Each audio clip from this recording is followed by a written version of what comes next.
आज का अपना टॉपिक है projectile motion for JEE mains advance और नीट। तो सबसे पहले हम समझते हैं ग्रेविटी क्या होती है। ग्रेविटी का मतलब होता है, जैसे मान लो ये ढक्कन मेरे हाथ में है, अगर मैं इसको छोड़ूंगा तो ये नीचे गिरेगा ना, तो एक ग्रेविटी की वजह से नीचे गिरा। तो अर्थ अर्थ यानी पृथ्वी पृथ्वी किसी भी ऑब्जेक्ट पर, किसी भी वस्तु पर जो फोर्स लगाती है ना, उसके मास की वजह से, उसे बोलते हैं ग्रेविटी। जैसे मान लो अगर आप एक बॉल को छत से पकड़ते हो, छत पे पकड़ के छोड़ देते हो तो वो नीचे आके गिर जाती है ना।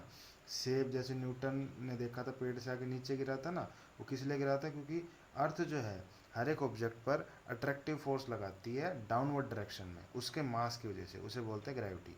ठीक है। तो उसके बाद आता है प्रोजेक्टाइल क्या होता है। जैसे मान लो अगर आप फुटबॉल खेल रहे हो, जैसे फुटबॉल खेल रहे हो, अगर आपने यहाँ से लात मारी फुटबॉल को, तो फुटबॉल पहले ऊपर जाएगी और फिर नीचे आके गिरेगी। तो ये एक प्रोजेक्टाइल है। फुटबॉल को आपने कुछ इनिशियल वेलोसिटी दी ना, फुटबॉल खुद ब खुद तो ऊपर गई नहीं, आपने उसको लात मारी, आपने कुछ उसको इनिशियल वेलोसिटी दी यू, जब ही तो वो ऊपर गई।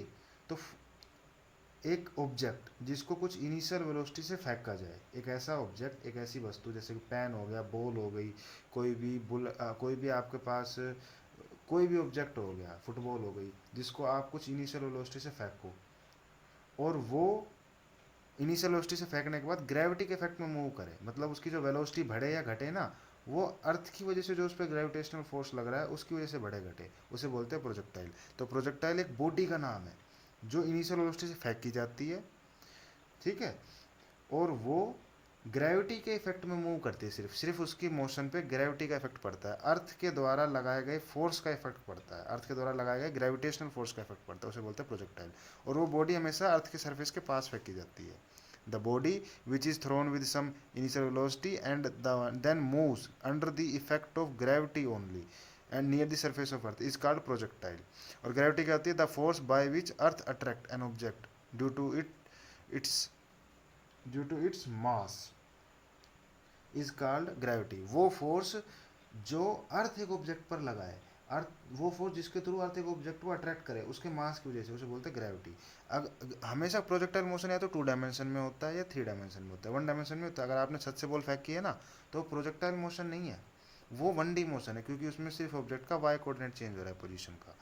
तो प्रोजेक्टाइल मोशन में या तो कोई भी दो कोऑर्डिनेट चेंज होते हैं पोजीशन के, एक्स और वाई, वाई और जेड, जेड और एक्स, या तीनों कोऑर्डिनेट चेंज होते हैं, एक्स वाई जेड। ठीक है। उसके बाद आता है कि हमें ये प्रूव करना है कि जो एक प्रोजेक्टाइल है ना, ट्रैजेक्टरी क्या होती है। कोई भी बॉडी जिस पाथ के लोग मूव करती है उसे उसकी ट्रैजेक्टरी बोलते हैं। अगर एक बॉडी मान लो सर्कल के लोग मूव कर रही है तो उसकी ट्रैजेक्टरी सर्कुलर है। अगर एक बॉडी मान लो ट्रायंगल के लोग मूव कर रहे हैं तो उसकी ट्रैजेक्टरी ट्रायंगुलर है। अगर रेक्टेंगल के लोग मूव करते हैं रेक्टेंगुलर है। अगर ऐसे स्प्रिंग जैसे पाथ के लोग मूव कर रही है तो हेलिकल है, उसकी ट्रैजेक्टरी है हेलिक्स है, HELIX। तो एक बॉडी जिस पाथ के लोग मूव करती है ना, वो होती है उसकी ट्रैजेक्टरी। अब आप खुद देखो, प्रोजेक्टाइल जो है वो एक ऐसे पाथ के लोग मूव कर रही है। अगर आप पाइप से पानी देते हो, अपने पाइप से नहीं अपने पाइप से नहीं, जब पौधों में पानी डालते हो ना, तो वो पानी ऐसे ही तो जाता है, पहले ऊपर जाता है फिर नीचे आता है। ऐसी शेप को बोलते हैं पैराबोला। जैसे ऐसी शेप को सर्कल बोलते हैं, ऐसी शेप को स्ट्रेट लाइन बोलते हैं, ऐसी शेप को बोलते हैं पैराबोला। 4 टाइप के होते हैं ये राइट हैंडेड पैराबोला है, ऐसा राइट हैंड की तरफ जो बन रहा है, राइट हैंड की तरफ जो बने, ये लेफ्ट हैंडेड पैराबोला, ये लेफ्ट हैंड पे बन रहा है। ये अपवर्ड पैराबोला, ये ऊपर की तरफ बन रहा है। ये डाउनवर्ड पैराबोला, ये नीचे की तरफ बन रहा है। ठीक है। जो नीचे की तरफ बने वो डाउनवर्ड, जो ऊपर की तरफ बने वो अपवर्ड, जो राइट हैंड पे बने वो राइट हैंडेड, और ये लेफ्ट हैंडेड। ये पैराबोला है, right handed parabola, left handed parabola, downward parabola, upward parabola. तो प्रोजेक्टाइल जिस पाथ पे फॉलो करती है ना, वो ऐसी शेप का होता है, वो पैराबोलिक शेप का होता है। ये प्रूव करना है, so that the path followed by the projectile is parabolic in nature. अब वो कैसे प्रूव करेंगे, तो ये याद रखना हमेशा खोपचे में मेरी बात। पैराबोला की इक्वेशन की पहचान क्या होती है, कि एक वेरिएबल की पावर 1 होती है और दूसरे वेरिएबल की पावर 2 होती है। ठीक है।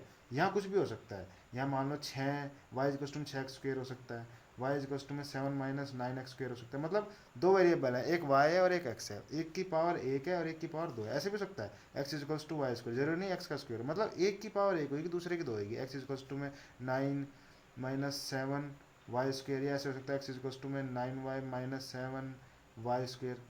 मतलब एक वेरिएबल की पावर 1 होगी और दूसरे की मैक्सिमम पावर 2 होगी। अगर ऐसा किसी इक्वेशन में लिखा है तो वो पैराबोला की इक्वेशन है। ठीक है। तो हम क्या लेते हैं, सबसे पहले हमने एक प्रोजेक्टाइल लिया। ठीक है। Let us consider a projectile which is, हमने एक प्रोजेक्टाइल लिया है जो इनिशियल वेलोसिटी यू से थ्रो किया गया है और हॉरिजॉन्टल लाइन के साथ वो थीटा एंगल बना रहा है, ठीक है। अब इसके दो कंपोनेंट होंगे वेलोसिटी के, एक तो यू कोस थीटा, एक तो एक्स कंपोनेंट होगा जो होगा यू कोस थीटा, एक होगा वाई कंपोनेंट। इस टॉपिक में है ना आपको थोड़ा सा पेशेंस रखना पड़ेगा, ये थोड़ा सा है ना, अभी तक इसमें थ्योरेटिकल चला था, अब न्यूमेरिकल से आएगा, तो थोड़ा ध्यान देना यू साइन थीटा। अगर आपको कंपोनेंट ड्रॉ करने नहीं आते हैं तो 1 मिनट के लिए खोपचे में आ जाओ, बस 1 मिनट के लिए। अगर आपको आते हैं तो आप 2 20 या 30 सेकंड आगे बढ़ा लो वीडियो को। खोपचा, खोपचा क्या कहता है कि अगर आपको कंपोनेंट ड्रॉ करना है, मान लो ए वेक्टर है, वो इस लाइन के साथ थीटा एंगल बना रहा है, तो इसके दो कंपोनेंट आएंगे।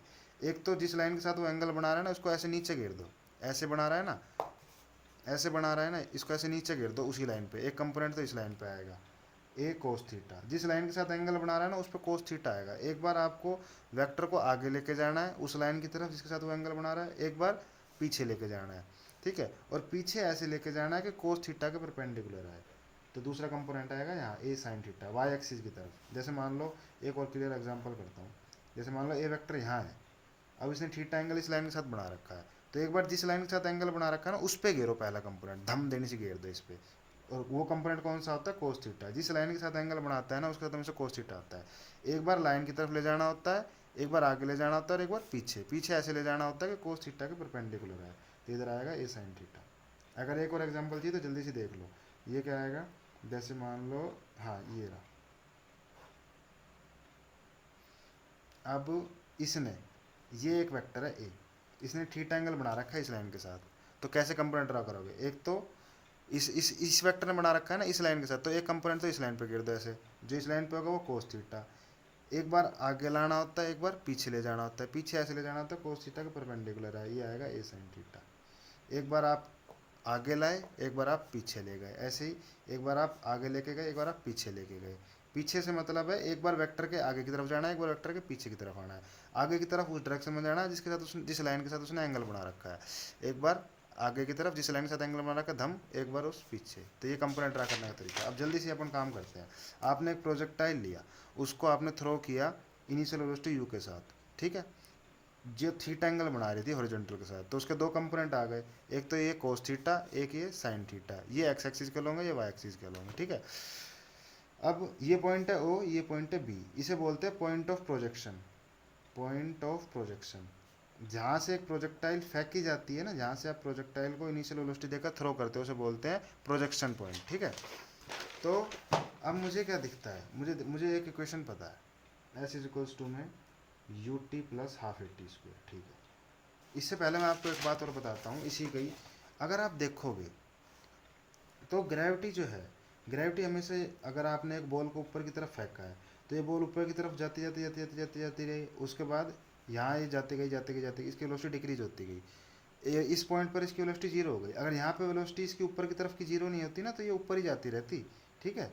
तो क्या हुआ है इसके साथ, इसकी वेलोसिटी जो है ना ग्रेविटी के कारण डिक्रीज होती गई। अर्थ इसको है ना नीचे की तरफ खींचने लगी, जैसे ही आपने इसको ऊपर फेंका ना, अर्थ ने इसको नीचे खींचना शुरू कर दिया, तो इसकी वेलोसिटी घटती गई। पहले यू थी, फिर घटती रही घटती रही घटती रही घटती रही, फिर जाके जीरो हो गई, और फिर बढ़नी शुरू हुई, यहाँ पे जीरो हुई फिर बढ़नी शुरू हुई, अर्थ ने इसको अपनी तरफ खींचना शुरू करा, फिर ये बढ़ती गई बढ़ती गई बढ़ती गई। लेकिन एक्स एक्सिस की तरफ जो है ना कभी भी ग्रेविटी नहीं लगती। मतलब अर्थ जो है, जैसे मान लो अगर मैंने ये पेन यहाँ रख दिया, अब ये पेन यहीं का यहीं है ना, ना तो ये इसकी स्पीड बढ़ रही है ना घट रही है, ठीक है। एक्सेलरेशन इसका चेंज नहीं हुआ। तो एक्सेलरेशन जो है हॉरिजॉन्टल डायरेक्शन में कभी भी अर्थ एक्सेलरेशन चेंज नहीं कर सकती बॉडी का। सिर्फ वर्टिकल डायरेक्शन में, अगर आपने एक बॉल को छत से फेंका है ना तो ही उसकी वेलोसिटी चेंज होगी, तो इसकी वेलोसिटी बढ़ेगी, तभी वो नीचे आके गिरेगी। छत पे रख दिया तो वो नीचे नहीं गिरेगी। तो मतलब एक्स एक्सिस के अलोंग एक्सेलरेशन जीरो है ऑब्जेक्ट का। एक्स एक्सिस के अलोंग ना तो उसकी वेलोसिटी बढ़ रही है ना घट रही है। लेकिन वाई एक्सिस के अलोंग एक्सेलरेशन कितना है, वाई एक्सिस के अलोंग है, जब वो अपवर्ड जा रहा है तो माइनस जी है, उसकी वेलोसिटी घटती जा रही है। माइनस जी का मतलब है उसकी वेलोसिटी लगातार घटती जा रही है, ठीक है। अब ये बात नहीं समझ में आई तो घबराओ मत, अभी समझ में आ जाएगी। ये क्वेश्चन आपको पता है, ठीक है। अब मैं एक्स एक्सिस अगर मैं मानूँ, यहाँ पर एक पॉइंट है पी जिसके कोऑर्डिनेट है एक्स कोमा वाई, ठीक है। तो एक्स एक्सिस के अलोंग इक्वेशन क्या हो जाएगी, जो एक्स एक्सिस के अलोंग डिस्टेंस ट्रैवल करा है, एक्स एक्सिस के अलोंग जो वेलोसिटी है plus time plus half x axis के अलोंग जो एक्सेलरेशन है। मतलब अगर मैं एक्स एक्सिस के अलोंग इस इक्वेशन को लगा रहा हूँ ना, तो एक्स एक्सिस की तरफ ट्रैवल करा हुआ डिस्टेंस लेना है, एक्स एक्सिस की तरफ वाला वेलोसिटी का कंपोनेंट लेना है और एक्स एक्सिस की तरफ वाला एक्सेलरेशन कंपोनेंट लेना है। लेकिन एक्स एक्सिस की तरफ एक्सेलरेशन जीरो है। क्यों जीरो है? क्योंकि एक्सेलरेशन जो है ना तो एक्स एक्सिस की तरफ वेलोसिटी बढ़ी है ऑब्जेक्ट की ना घटी है, ठीक है। और एक्स एक्सिस के अलॉन्ग वेलोसिटी कितनी रही है? यू कोस थीटा इंटू में टी, ठीक है। और ये कितना है? एक्स एक्सिस का लॉन्ग डिस्टेंस कितना ट्रेवल किया है? एक्स मान लो, u cos theta into t is equals to, यहाँ से टाइम की वैल्यू क्या आएगी? एक्स अपॉन में u cos theta is equals to में टी। इक्वेशन नंबर 1 मान लो, ये हॉरिजॉन्टल मोशन है, for horizontal motion, for horizontal motion, point number 1 डाल लो, हॉरिजॉन्टल मोशन। अगर मैं वर्टिकल मोशन की बात करूँ, for vertical motion, for vertical motion, तो s y is equals to में u y t plus half a y t square. मतलब अब आपको वाई एक्सिस के अलॉन्ग ट्रैवल करा हुआ डिस्टेंस लेना है, वाई एक्सिस के अलॉन्ग वेलोसिटी का कंपोनेंट लेना है और वाई एक्सिस के अलॉन्ग जो एक्सेलरेशन कंपोनेंट है वो लेना है। तो अब ये कितना है? वाई, ये कितना है? U sine theta, y axis के अलॉन्ग यू साइन थीटा है ना, देख लो ये यू साइन थीटा है, ठीक है, दिख रहा है आपको, ये यू साइन थीटा है, एक्सिस के अलॉन्ग यू कोस थीटा था, ठीक है। अब एक्सेलरेशन कितना है? लगातार वेलोसिटी घटती गई है ऑब्जेक्ट की, वाई एक्सिस के अलॉन्ग जाने पर पॉइंट पॉइंट पी तक जब तक गया उसकी वेलोसिटी घटती गई ना, घटती गई घटती गई घटती गई, वेलोसिटी घटती गई पॉइंट पी तक।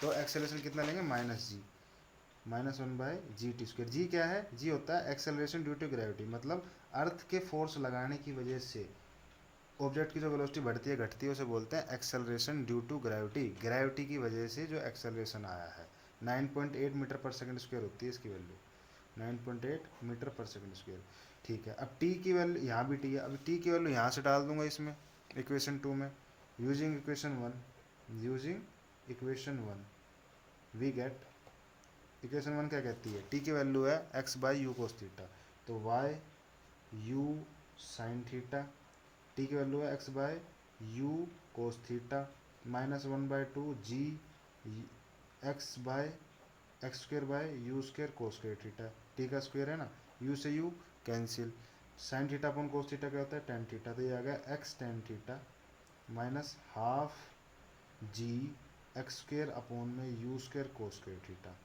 क्लियरली ये एक पैराबोला की इक्वेशन है, क्योंकि एक वेरिएबल की पावर 1 है और दूसरे वेरिएबल की मैक्सिमम पावर 2 है, और यही पैराबोला की इक्वेशन होती है। Clearly equation 3 is equation of parabola, equation 3 एक पैराबोला की इक्वेशन है, इसलिए प्रोजेक्टाइल जो पाथ फॉलो करती है वो पैराबोलिक नेचर का होता है, प्रूव कर दिया clearly. Equation 3 is an equation of parabola, ठीक है। Hence, the path followed by the projectile is parabolic in nature. Hence, the path followed by the projectile is parabolic in nature.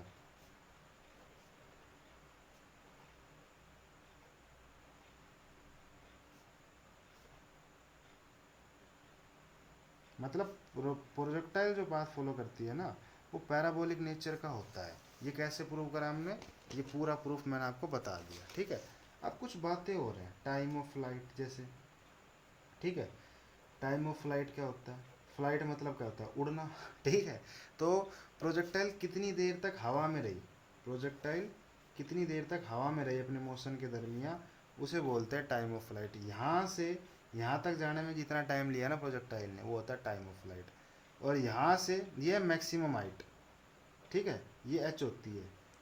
Vertical direction में Y axis के along maximum जितनी दूरी तक projectile जाती है ना, वाई एक्सिस की direction में मैक्सिमम जितनी ऊंचाई तक, कितनी ऊंची ऊंचाई तक एक बॉल आप फेंक पाए ना, वो मैक्सिमम हाइट है उस बॉल की। तो कितनी ऊंचाई तक फुटबॉल पहुंची वो मैक्सिमम हाइट है। तो कितनी ऊंचाई तक वाई एक्सिस की तरफ कितने डिस्टेंस तक एक बॉडी एक प्रोजेक्टाइल मूव करती है उसे बोलते हैं मैक्सिमम हाइट।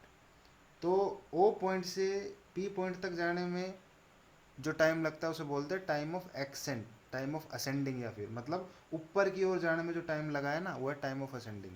और मैक्सिमम हाइट से बी पॉइंट तक आने में, फाइनल पोजीशन तक आने में, मैक्सिमम हाइट से फाइनल पोजीशन तक आने में जो टाइम लगता है उसे बोलते हैं टाइम ऑफ डिसेंडिंग, मतलब नीचे की तरफ आने में कितना टाइम लगा। और टाइम ऑफ असेंडिंग मान लो ये टी ए है और ये टी डी है, time of ascending plus time of descending होता है time of flight, T A plus T D होता है टाइम ऑफ फ्लाइट। ठीक है, तो ये दोनों बराबर होते हैं, और जितना टाइम ऊपर जाने में लगता है एक बॉल को उतना ही टाइम नीचे आने में लगता है। ठीक है। तो हमें टाइम ऑफ फ्लाइट की डेफिनेशन क्या लिखनी है? टाइम ऑफ फ्लाइट क्या होता है? The time during which A projectile present in air is called time of flight। Time of flight.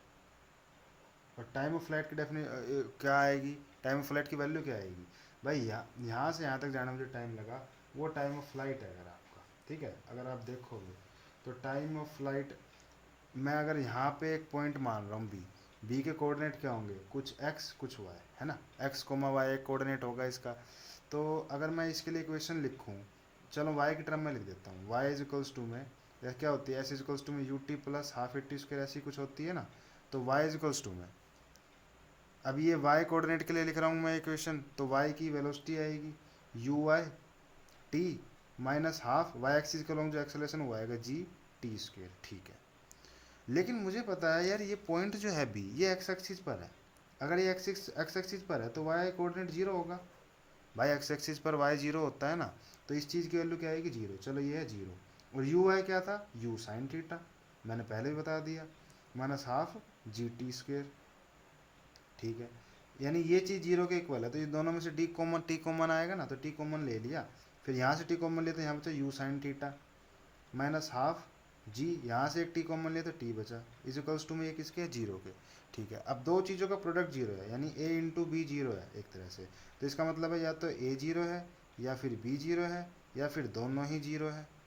ठीक है, या तो ए जीरो है या बी जीरो है। ठीक है, तो या तो टी जीरो है,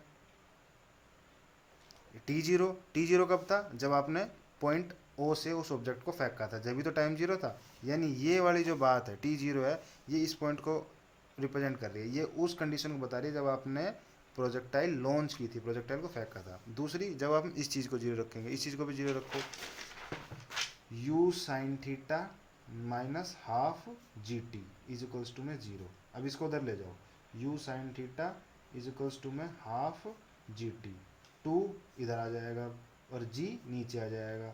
मल्टीप्लाई वाली चीज़ हमेशा डिवाइड में आती है क्रॉस मल्टीप्लिकेशन में। तो ये क्या आ गया? T, two u sine theta upon में जी, यही है टाइम ऑफ फ्लाइट। तो टाइम ऑफ फ्लाइट क्या होता है? Two u sine theta upon में जी। अब इसका आधा कर दोगे ना तो टाइम ऑफ असेंडिंग और टाइम ऑफ डिसेंडिंग दोनों आ जाएगा, क्योंकि मैंने क्या बताया? टाइम ऑफ फ्लाइट क्या होता है? Time of ascending plus time of descending का सम। ठीक है, या टाइम ऑफ एसेंट भी बोलते हैं। टाइम ऑफ एसेंट या टाइम ऑफ असेंडिंग क्या होगा? Time of accent.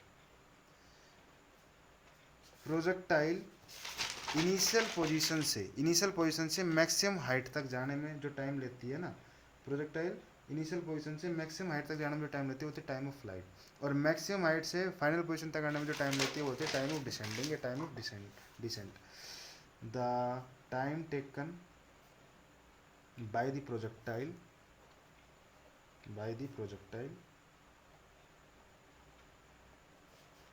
to go from initial position to maximum height is called time of ascending आएगा ये, ascent लिख दो या ascending, ठीक है, ACENT होता है, ASCENT या ascending, के आगे लगा दो। ठीक है, मैक्सिमम हाइट मतलब इनिशियल पोजीशन से मैक्सिमम पोजीशन तक या मैक्सिमम हाइट तक जाने में जो टाइम लगा वह टाइम ऑफ असेंडिंग या टाइम ऑफ असेंट, और टाइम ऑफ डिसेंट क्या है? या time of DSCENT, time of descending या फिर डिसेंडिंग लिखो। मैक्सिमम हाइट से फाइनल पोजीशन तक जाने में जो टाइम लगेगा वो है time of descending. The time used या कुछ भी लिख लो to go from maximum height to final position, height to F dot P final position is called time of descending. और ये दोनों बराबर होते हैं, T A plus T D, इसका सम आता है टाइम ऑफ फ्लाइट। मतलब पूरा मोशन जो है अब यहाँ से यहाँ तक का जो टाइम है वो इन दोनों टाइम का ही तो सम है, T A plus T D, और ये दोनों बराबर होते हैं, ठीक है। टी ए और टी डी हमेशा बराबर होते हैं, ठीक है। तो ये भी टी है, ये भी टी है, और ये कितना आया है, two u sine theta upon में g, time of flight two u sine theta upon में जी, मतलब इसका आधा कर दो, t plus t, two t, कबूतर जमा कबूतर, दो कबूतर, two u sine theta upon में जी, टू से टू कैंसिल, यानी टाइम ऑफ असेंडिंग या टाइम ऑफ डिसेंडिंग कितना आ गया, यू साइन थीटा अपॉन में जी, ठीक है। अब निकालते हैं हम मैक्सिमम हाइट, क्या निकालते हैं, मैक्सिमम हाइट, कि भाई मैक्सिमम हाइट जो है वो कितनी आएगी निकल के। अब अगर मैक्सिमम हाइट को अगर आप देखोगे तो प्रोजेक्टाइल ऐसी थी, ये थी मैक्सिमम हाइट, ठीक है। ये मैक्सिमम हाइट की डेफिनेशन क्या लिखोगे, वर्टिकल डायरेक्शन में या वाई एक्सिस के अलोंग जो मैक्सिमम डिस्टेंस ट्रेवल किया जाता है ना प्रोजेक्टाइल के द्वारा, उसे बोलते हैं टाइम ओ मैक्सिमम हाइट, एच से डिनोट करते हैं, the maximum distance, the maximum distance traveled by the projectile, traveled by the projectile in vertical direction या along y axis, in vertical direction, the maximum distance traveled by the projectile in vertical direction or along y axis is called maximum height, is called maximum height, ठीक है। मतलब एक projectile maximum कितना distance travel करती है y axis के along, ये distance कितना है मैक्सिमम, उसे बोलते हैं मैक्सिमम हाइट, ठीक है। तो मैक्सिमम हाइट अगर देखा जाए, यहाँ पर मैक्सिमम हाइट पर वेलोसिटी जीरो होती है वाई एक्सिस को, देखो इज कॉल्ड मैक्सिमम हाइट, और मैक्सिमम हाइट वो पॉइंट भी कह सकते हो, वो पॉइंट जिस जहाँ पर वाई कोऑर्डिनेट मैक्सिमम होएगा ऑब्जेक्ट का, the point during the motion of projectile when the y coordinate is maximum and component of velocity, y component of velocity v y यानी यू वाई इज जीरो, ठीक है। We Y, हाँ you Y zero होता है, मतलब यहाँ पर जो है ना वाई कंपोनेंट जीरो होता है वेलोसिटी का, अगर जीरो नहीं होगा यार तो ये वाई एक्सिस के अलॉन्ग और ऊपर जाएगी, पर ये नहीं जा रही ना, ये तो नीचे आ रही है, क्यों, क्योंकि यहाँ पर वाई कंपोनेंट जो होता है वेलोसिटी का जीरो हो जाता है, वो फिर से बढ़ना शुरू होता है। तो आप ये भी कह सकते हो the point at which the y component of velocity of projectile is zero and the y coordinate of position is maximum is called maximum height, ठीक है। तो हमें क्या पता है एस वाई क्या आएगा, u i t plus half a y t square, या इसको छोड़ो, इसमें टी की वैल्यू पुट करनी पड़ेगी, आगे ये यूज़ करो, v square minus u square equals to में टू ए एस, तो v square y minus u square y two a y s y, y axis को लॉन्ग ले रहे हो ना तो सारे वाई वाई वाई आएंगे। तो फाइनल वेलोसिटी क्या है मैक्सिमम हाइट पर, जीरो, इनिशियल वेलोसिटी क्या थी, वाई कंपोनेंट क्या था इनिशियल वेलोसिटी का, यू साइन थीटा का स्क्वायर, ठीक है।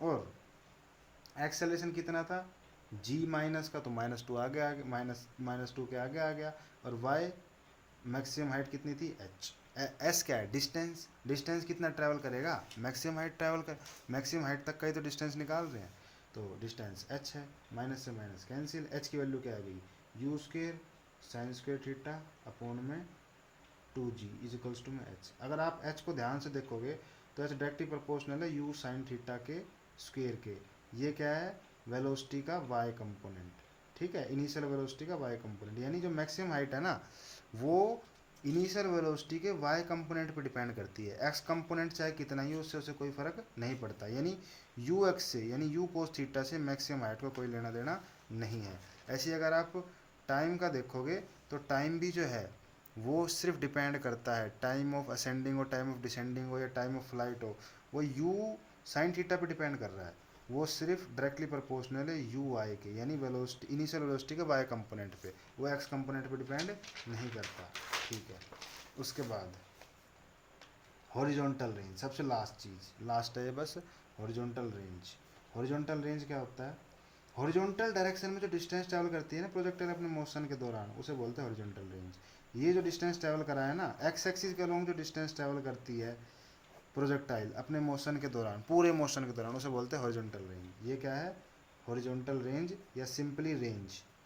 The distance travelled by the projectile, distance travelled by the projectile, bye the projectile, the distance travelled by the projectile along x axis या along horizontal direction, ठीक है, along axis या along horizontal direction during its motion, during its journey या during its motion, journey भी लिख देता हूँ, journey मतलब यात्रा, journey is called horizontal range, H R, या simply range, R A N G E, ठीक है। अब इतने डिस्टेंस को ट्रैवल करने में तो इसने पूरा ही टाइम ले लिया, और ये क्या है? टाइम ऑफ फ्लाइट, यानी टाइम उसे कितना लगा? 2u साइन थीटा अपॉन में जी, ठीक है। अब डिस्टेंस x है ना, s x is equals to max, तो एस एक्स क्या आएगा? U x t plus half a x t square, ठीक है। लेकिन एक्स एक्सिस के अलोंग तो एक्सेलरेशन 0 है, ठीक है। तो एस एक्स यानी x इज इक्वल्स टू में क्या आ गया? यू एक्स टी, तो x क्या है? हॉरिजॉन्टल रेंज, ठीक है। तो इसको आप सिंपली r लिख लो, या आप ऐसे कह सकते हो एक्स एक्सिस के अलोंग इस इतने टाइम में, टाइम ऑफ फ्लाइट में जो डिस्टेंस ट्रेवल किया जाता है ना प्रोजेक्टाइल के द्वारा, उसे बोलते हैं हम हॉरिजॉन्टल रेंज। तो आर यू एक्स क्या है? U cos theta, x component क्या है? वेलोसिटी का, और टी क्या है? ये रहा 2u sine theta, 2u sign theta upon में जी, ठीक है। तो ये क्या आ गया?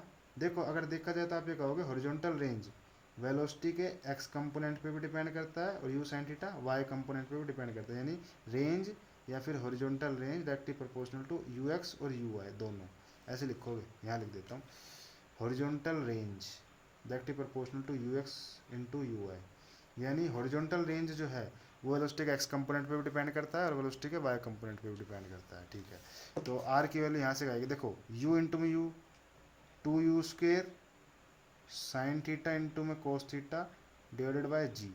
अब इसका ना एक लिखने का तरीका है, ठीक है, याद रखना। साइन 2 थीटा का फॉर्मूला होता है 2 साइन थीटा इंटू में कोस थीटा, ठीक है। यानी ये जो 2 है ना, पहले तो 2 यहाँ लिखो, फिर साइन लिखो, फिर कोस लिखो, और इस 2 का आधा कर दो, थीटा इंटू थीटा। जैसे मान लो साइन 4 थीटा है, तो इसका आंसर क्या आएगा? 2 लिखा पहले, फिर साइन लिखो, इंटू में कोस लिखो। अब ये जो एंगल है इसका आधा कर दो, 4 है तो 2 थीटा 2 थीटा, हमेशा आधा होता है, 2 था तो आधा कर देता थीटा थीटा।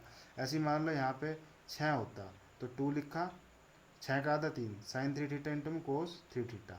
तो यहाँ क्या आएगा? यू स्क्वेयर था, आगे 2 था, 2 को पीछे ले गए, साइन थीटा इंटू में कोस थीटा अपॉन में जी। तो साइन थीटा इंटू में कोस थीटा को मैं साइन 2 थीटा लिख दूँ यहाँ से, तो इसको साइन 2 थीटा लिख देते हैं, आर इज इक्वल्स टू में u square sign 2 theta upon में जी। अब हॉरिजॉन्टल रेंज मैक्सिमम कब होगी? हॉरिजॉन्टल रेंज मैक्सिमम यानी मैक्सिमम डिस्टेंस कब ट्रैवल करेगी प्रोजेक्टाइल एक्स एक्सिस के लोग? ये डिस्टेंस मैक्सिमम कब होगी? जब साइन थीटा मैक्सिमम होगा। और साइन थीटा मैक्सिमम कब होता है? साइन थीटा की मैक्सिमम वैल्यू होती है 1 और मिनिमम वैल्यू होती है -1, याद रखना। तो साइन 2 थीटा, साइन थीटा 1 कब होता है? साइन 90 पे, यानी साइन से साइन कैंसिल, और 2 थीटा इज इक्वल्स टू में 90 डिग्री और थीटा इज इक्वल्स टू में 45 डिग्री। दोनों तरफ 2 से डिवाइड कर दो ना, यानी जब आप 45 डिग्री पे फेंकोगे ना, जब ये प्रोजेक्शन का जो एंगल है, एंगल ऑफ प्रोजेक्शन बोलते हैं, जब एंगल ऑफ प्रोजेक्शन 45 डिग्री होगा, जब आप 45 डिग्री पे फेंकोगे ना प्रोजेक्टाइल को, तब वो मैक्सिमम डिस्टेंस ट्रैवल करेगी एक्स एक्सिस के अलोंग, ठीक है। Horizontal range is maximum when angle of projection is 45 degree. Horizontal range is maximum when angle of projection is 45 degree, angle of projection is 45 degree, इस 45 degree. मेरे हिसाब से video बहुत बड़ी हो गई है, तो इतना ही काफ़ी है आपके लिए, ठीक है। और अगर एक दो बातें और बता देता हूँ मैं आपको, कि प्रोजेक्टाइल मोशन में हम सिर्फ ग्रेविटी का इफेक्ट मानते हैं, और प्रोजेक्टाइल मोशन में हम कभी भी एयर रेजिस्टेंस इंक्लूड नहीं करते, not include air resistance, include air resistance. इसका मतलब क्या है? इसको आप लिख लेना कि हम ये मान लेते हैं कि एयर कोई फोर्स नहीं लगा रही, जब बॉडी मूव कर रही है ना, प्रोजेक्टाइल मूव कर रही है, जब फुटबॉल हवा में गई ना, तो उस पर एयर के फोर्स का कोई इफेक्ट ही नहीं पड़ रहा। वरना हवा अगर चलेगी तो वो मोशन को प्रभावित तो करेगी ही ना भाई। हवा जब चलती है तेज तो वो पेड़ को हिला देती है, तो फुटबॉल क्या चीज़ है। ठीक है, तो हम ये मानते हैं कि एयर रेजिस्टेंस, एयर कोई फोर्स नहीं लगा रही प्रोजेक्टाइल मोशन के दौरान, एयर के फोर्स का कोई इफेक्ट नहीं पड़ रहा प्रोजेक्टाइल मोशन पर। दूसरी, जी की value is not, gravity, value of gravity is not changing, gravity is constant, मतलब ग्रेविटी की वैल्यू चेंज नहीं हो रही। ठीक है, वैसे ग्रेविटी की वैल्यू थोड़ी थोड़ी चेंज होती है, लेकिन ग्रेविटी की वैल्यू चेंज नहीं हो रही है। और तीसरी बात, rotational effect of earth is not consider, मतलब अर्थ के रोटेट करने से कुछ भी फर्क नहीं पड़ रहा। ठीक है, अर्थ रोटेट भी तो करती है, पर उसके इफेक्ट को हम मानते ही नहीं है। Rotational effect of earth is not consider, rotational effect of earth is not consider. ठीक है, तो आई होप आपको ये वीडियो समझ में आई होगी। अगर समझ में आई हो तो लाइक करना, शेयर करना, सब्सक्राइब करना। ठीक है, मिलते हैं अगली वीडियो में, तब तक के लिए bye bye, tata, see you.